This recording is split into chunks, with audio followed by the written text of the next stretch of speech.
April 2026 di Ukraine. Pengendali drone menyiarkan imej senjata baru yang digunakan terhadap Rusia. Rakaman itu menunjukkan sebuah trak Rusia dimusnahkan dalam beberapa saat sahaja. Dalam rakaman lain dapat dilihat satu unit artileri yang sedang bergerak dimusnahkan dan sebuah kereta kebal bertukar menjadi bola api. Tetapi drone yang anda lihat dalam rakaman ini bukanlah drone biasa. Ia terus menyerang walaupun komunikasi dengan pengendali terputus. Ia boleh mengenal pasti sasaran sendiri dan dikemas kini secara tanpa wire dengan taktik baharu, sama seperti telefon bimbit anda. Ia berharga €62,000, harga sebuah kereta popular, dan sedang memusnahkan peralatan tentera Rusia yang bernilai berjuta-juta. Tetapi perkara yang paling pelik bukanlah mana-mana daripada itu. Drone ini dicipta di sebuah negara yang beberapa tahun lalu mempunyai tentera yang muflis, di mana askar-askar berlatih dengan batang penyapu sebagai ganti senapang. Hari ini, negara yang sama sedang mengekspor ke Ukraine jenis senjata yang dunia hanya kenal dalam filem. Drone ini dipanggil HX-2. Beratnya hanya 12 kg. Ia boleh dibawa oleh seorang askar sahaja. Ia terbang pada kelajuan 220 km sejam, lebih laju daripada kebanyakan kereta. Ia mempunyai sayap berbentuk X yang membolehkan manuver agresif dalam beberapa saat sahaja. Ia boleh terbang dalam kawanan dengan seorang pengendali mengawal berbilang drone pada masa yang sama. Setiap satu akan mengejar sasaran yang berbeza. Dan ia direka untuk melakukan satu perkara sahaja, meletup bersama dengan sasaran. Syarikat Jerman yang menghasilkannya dipanggil Helsing. Perkara pertama yang menarik perhatian tentang cara Ukraine menggunakan HX-2 ialah di mana ia digunakan. Ia bukan di barisan hadapan atau di garisan tempur, tetapi berpuluh-puluh kilometer di belakangnya.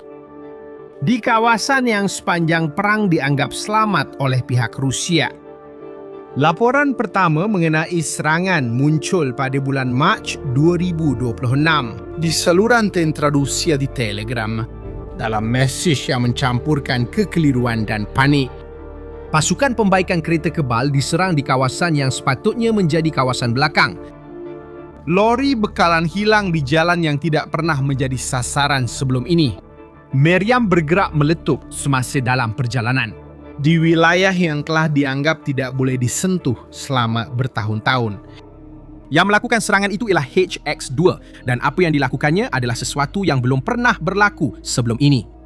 Menyerang logistik, bukan pejuang. Memutuskan bekalan, bukan menembusi barisan hadapan.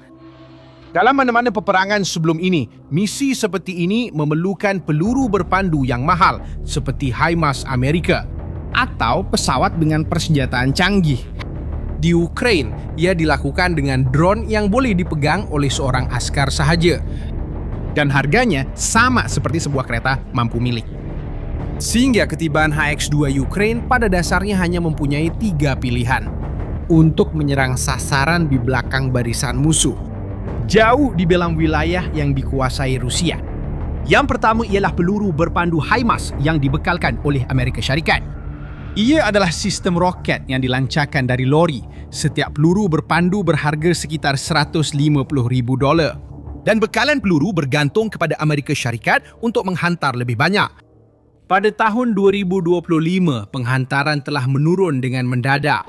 Askar-askar Ukraine di barisan hadapan mula melaporkan bahawa mereka hampir tidak lagi mendengar bunyi HIMARS ditembakkan. Pilihan kedua ialah peluru berpandu jelajah Storm Shadow. Dibekalkan oleh United Kingdom dan Perancis. Ia adalah peluru berpandu jarak jauh. Dilancarkan dari pesawat pejuang. Setiap satu berharga hampir $2 juta. Dan untuk dilancarkan, mereka memerlukan sebuah pesawat pejuang moden di udara. Dan Ukraine hanya mempunyai beberapa pesawat pejuang seperti itu. Pilihan ketiga ialah drone pandangan orang pertama buatan Ukraine. Dihasilkan secara besar-besaran di dalam negara sendiri. Ia adalah drone kecil yang dikendalikan oleh seseorang yang melihat skrin dalam masa nyata. Seperti dalam permainan video. Ini murah tetapi mempunyai jarak yang pendek. Biasanya kurang daripada 20 km. Dan komunikasi berterusan antara drone dan pengendali ini terdedah kepada peperangan elektronik Rusia. HX2 bukan salah satu daripada itu. Dan pada masa yang sama, ia menggabungkan yang terbaik daripada ketiga-tiganya. Ia mempunyai jarak seperti peluru berpandu jelajah, 100 km. Ia dihasilkan secara besar-besaran seperti drone kecil pandangan orang pertama ini. Dan ia berharga €62,000. Dan ia juga mempunyai kecerdasan buatan. Buat pertama kalinya, Ukraine mempunyai senjata yang menggabungkan jarak, autonomi, dan pengeluaran secara besar-besaran. Orang Rusia tidak mempunyai yang setara. Drone mereka, Lancet, kelihatan sangat mirip dengan HX2 dari luar. Berat yang sama, siluet yang sama. Tetapi ia hanya boleh terbang separuh daripada jarak itu. Ia jauh lebih bergantung kepada pengendali manusia. Dan ia dihasilkan dalam jumlah yang tidak mendekati apa yang sedang dihasilkan oleh Helsing di Jerman. Dan butiran yang paling penting, untuk memusnahkan sebuah kereta kebal Rusia yang bernilai $4 juta. Ukraine kini hanya perlu membelanjakan 62,000 sahaja. Matematik perang telah terbalik. Dan kini ia memihak kepada Ukraine. Syarikat di sebalik HX2 pun belum sampai 5 tahun wujud, ditubuhkan pada 2021 di Munich. Hari ini nilainya €12 bilion. Ia adalah syarikat pemula pertahanan paling bernilai di Eropah. Tetapi perkara yang paling mengejutkan ialah siapa yang menanggung kos itu. Pengerusi lembaga Helsing ialah Daniel Ek, pengasas Spotify, platform muzik terbesar di dunia. Setiap kali mana-mana lagu dimainkan, di mana-mana sahaja di planet ini, ia menyumbang kepada kekayaan pribadi Ek, dan Ek telah mengalihkan kekayaan itu untuk menghasilkan drone. Dengan kecerdasan buatan, apabila para pemuzik mengetahui pada tahun 2025, boikot pun bermula. Kumpulan seperti Massive Attack telah menarik keluar seluruh diskografi mereka dari platform itu. Kumpulan lain turut mengikutinya. Tidak lama kemudian, Daniel Ek berhenti mengetuai Spotify. Tetapi beliau masih kekal dalam syarikat itu, dalam jawatan yang lebih tidak menonjol.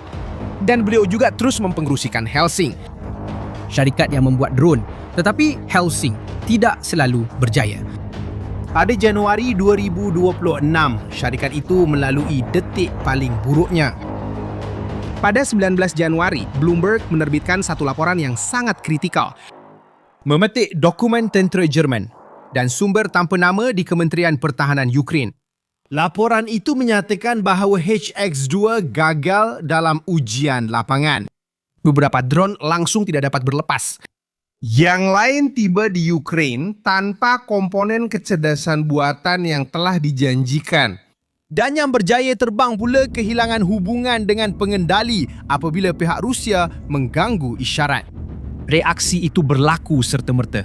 Ukraine menghentikan permintaan baharu. Drone yang sepatutnya menjadi senjata paling canggih Eropah menentang Rusia.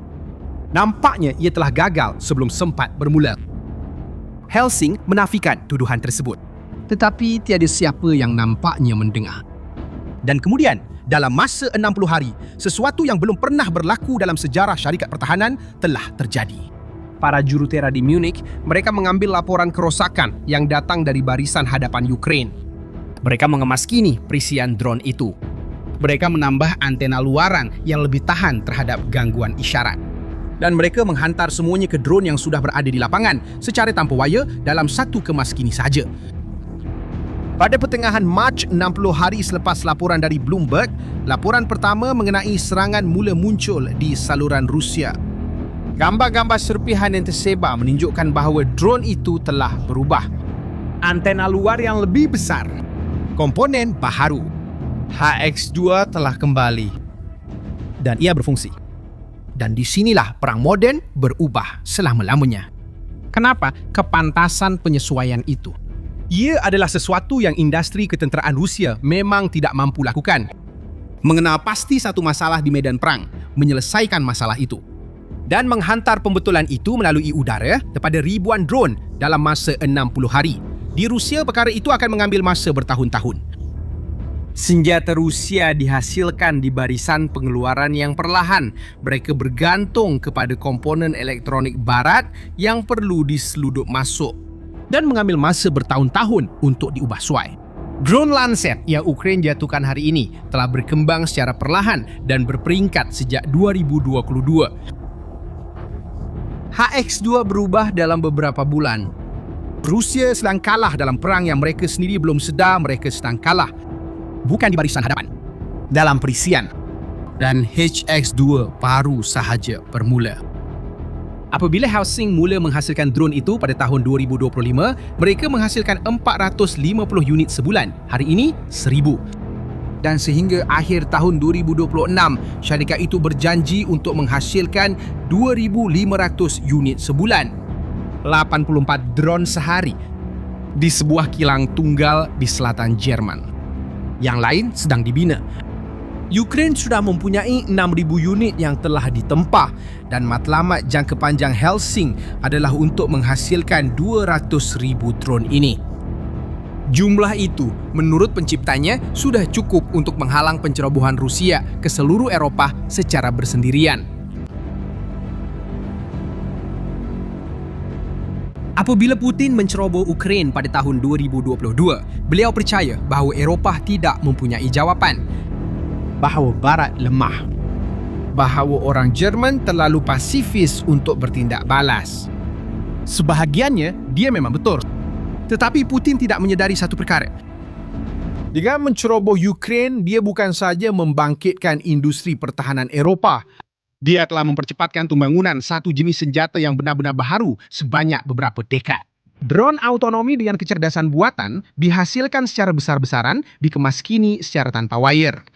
Perkara yang dalam mana-mana senario sejarah lain akan mengambil masa 20 tahun untuk sampai ke medan perang.